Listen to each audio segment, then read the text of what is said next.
And that does remind me, before we open it up for a public hearing, is that just to review the law, this was SB 191 that was signed into law and became effective July. And this is, the following establishments are eligible for licensure should we allow KENO in the city of Claremont.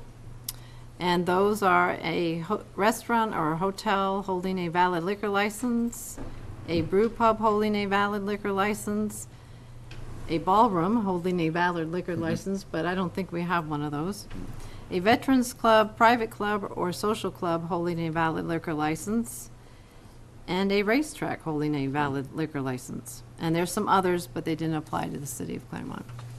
So, having said that, we'll open it up for a public hearing. Is there anybody who has any questions? Yes, Mr. Fulton.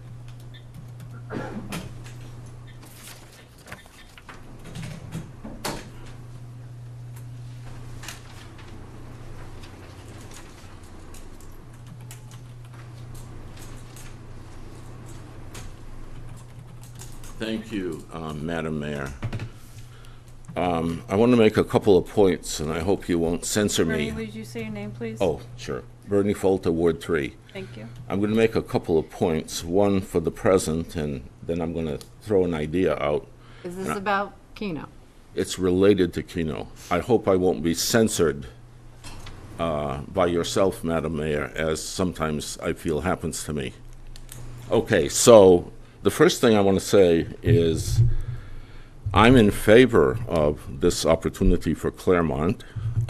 This is a painless way to get more revenue to the government, which everybody seems to want to have more revenue, because a person can contribute to the benefits of government, or some of the benefits of government, and also possibly receive a personal benefit themselves, which is the prize. The prize is, although the odds are that the government will get, the runner of the game will get the money more often than the client of the game.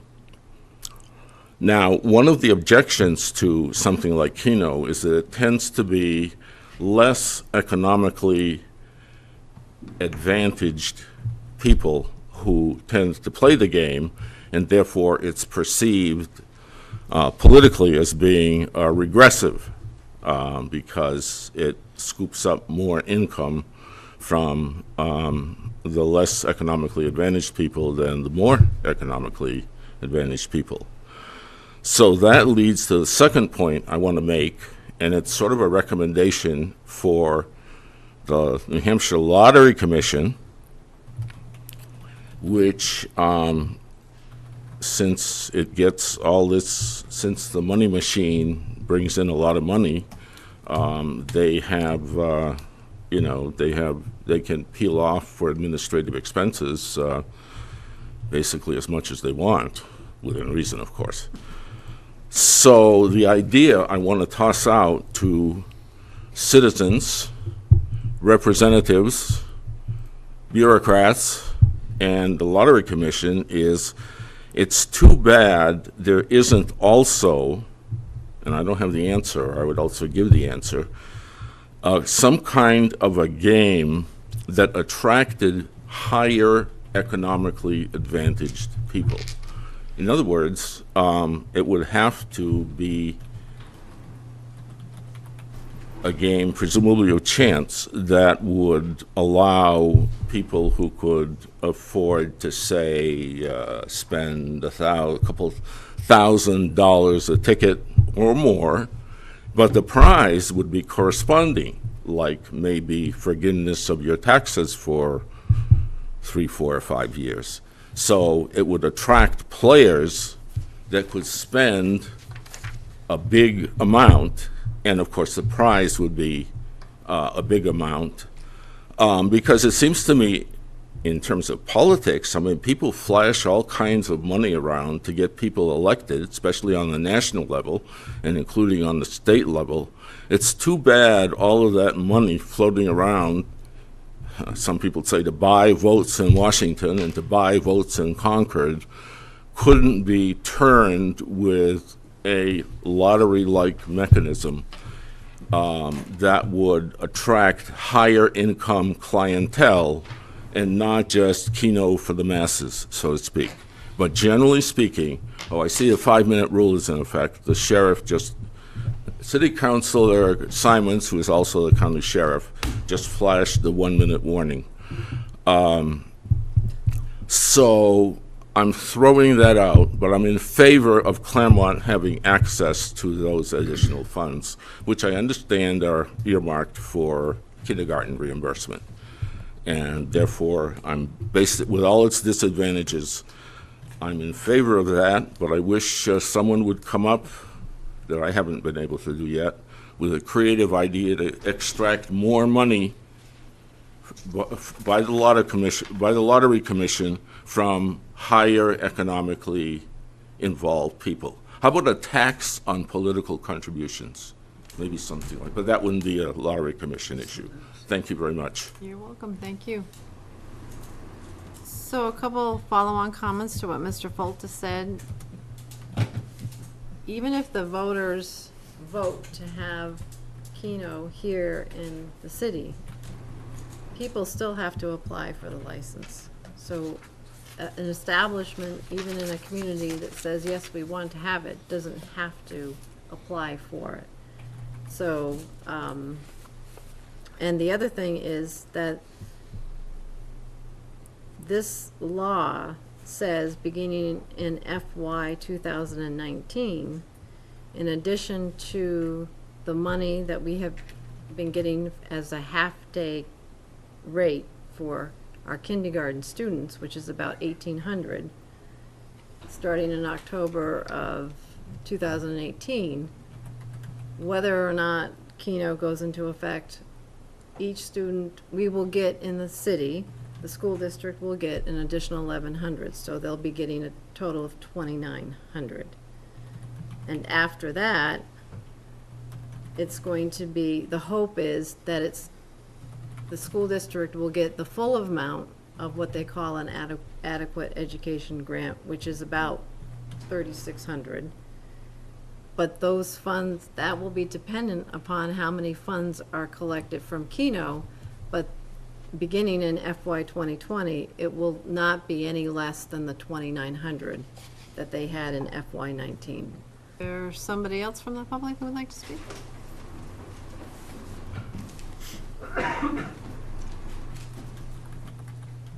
Joe Osgood, Ward 2. It's pretty well known that when casino bills came up in Concord, I was pretty much dead against casinos in the state of New Hampshire. On the flip side of the coin, I was on Ways and Means a couple of times when KENO was introduced, and pretty much squashed by the big casino people because they didn't want KENO in the state. I'm going to explain my reasoning for not wanting casinos, which will roll over into my reasoning for I think it would be a good idea to let the people of Claremont make a decision whether or not they want KENO or not. Casino people, when they came to New Hampshire, came in big numbers from Las Vegas, trying to convince New Hampshire that the best thing for New Hampshire was casinos.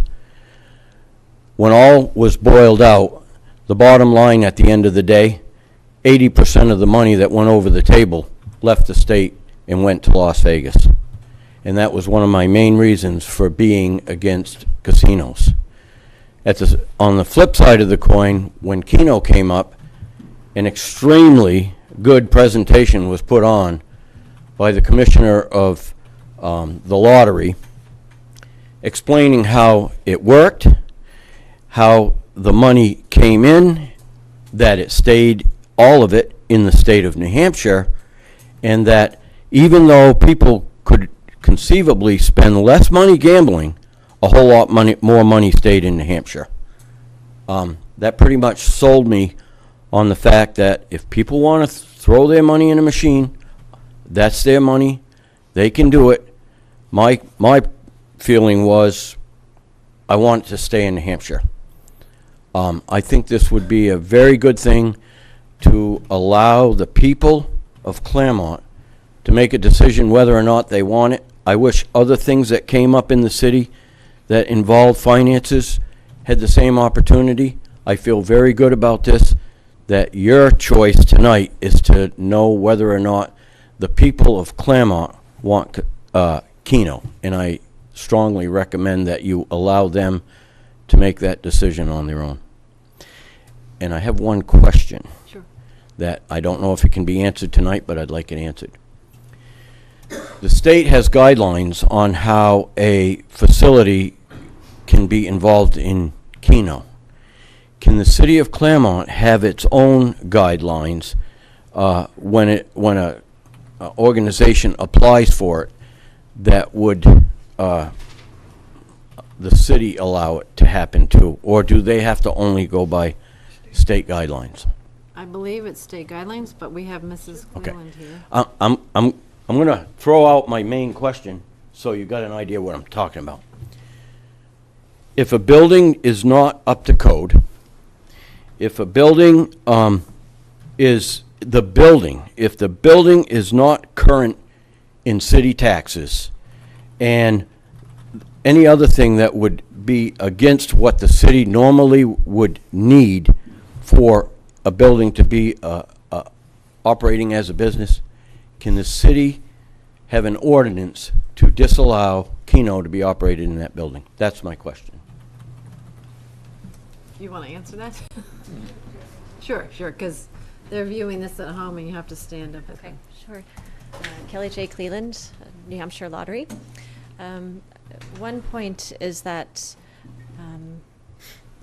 Mr. Osgood, the council has already voted to allow KENO on the ballot, so we're good there. This is just the public hearing that's 15 to 30 days before, so anybody can speak to it, but this will be on the ballot here in Claremont. In regard to specific ordinances or regulations here, I believe we'd have to refer that to the AG's office. I know that, say in Franklin, their city assesses a $100 fee for every plugged-in money-making machine, and that's something that they have had ongoing for all machines. So the Lucky Sevens machines in the VFW there, they have to pay $100 per machine. In regard to not allowing a business to operate, that would probably be something that if it's in your existing codes, that's where I would refer you, but also the AG's office. We can't weigh in on your local laws and regulations, really. Great. Thank you. I have a question. Another Yes. question. Hi, Nick Koloski, Ward 3. I had a bunch of questions, and I actually, like she said, Lottery's gone around calling upon accounts. So I get to sit through a presentation because myself, I wasn't sold. And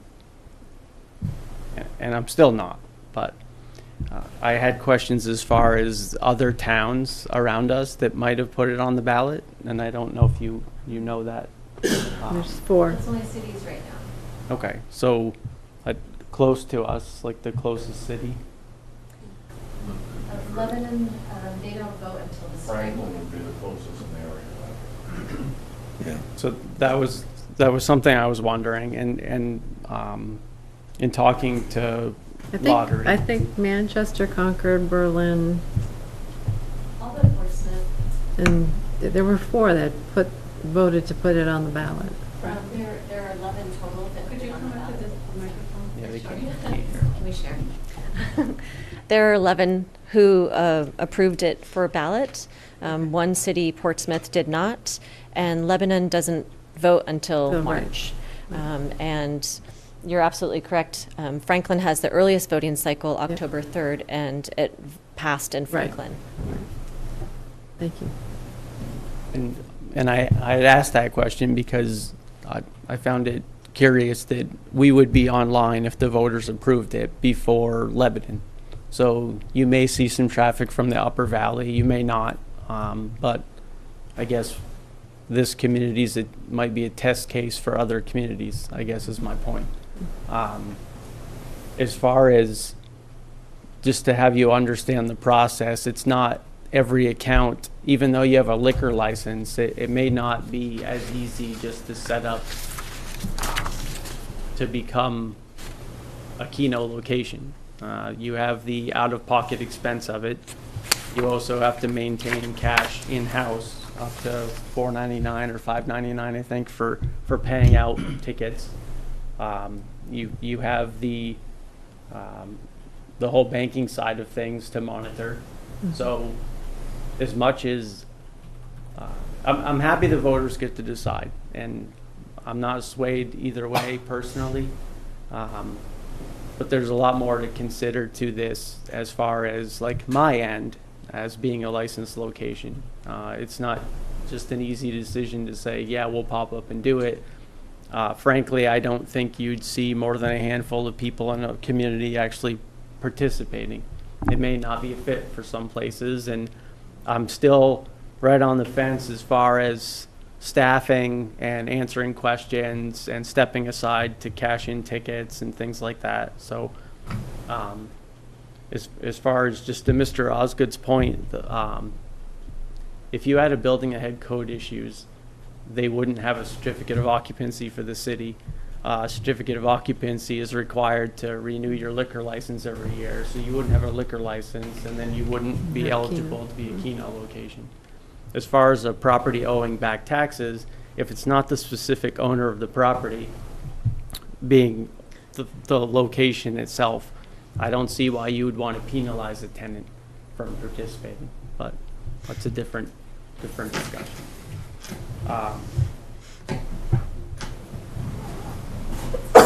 I didn't have pen and paper down here with me, but I made some quick notes.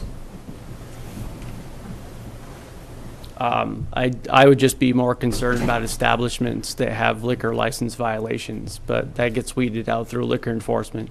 So I was curious. 1 minute.